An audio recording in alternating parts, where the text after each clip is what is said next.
For these grade 8 students of Langevin School, Joy McCullough and Zach Helfenbaum, reconciliation means to make amends and to do what's right. And when they learned who their school was named after, they knew the right thing to do was to have the name removed. It makes me feel sad that, to this day, there's still, a school that was named after someone like that. It's a very racist name, I find. If I were Indigenous and I had to walk into a school that had something like this name, I'd feel very sad and angry. Hector Louis Langevin was one of the fathers of Confederation and an architect of residential schools. The students wrote a letter to the Calgary Board of Education 4 years ago to have the name removed. And when they were turned down, they reached out to Indigenous advocates in the city.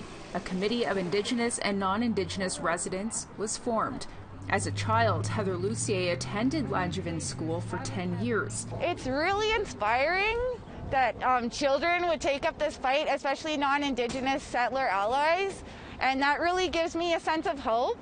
And this group that I'm working with are mostly settlers, and they're doing a great job, and they're very supportive. Rosemary Brown says she doesn't want her grandchildren growing up with a false understanding of how Canada was built. By renaming the school, you open up that conversation.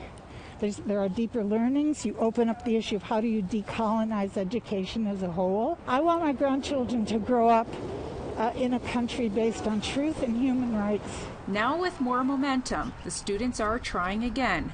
In an email to APTN, the Calgary Board of Education says the board is currently finalizing a process by which schools may be considered for renaming.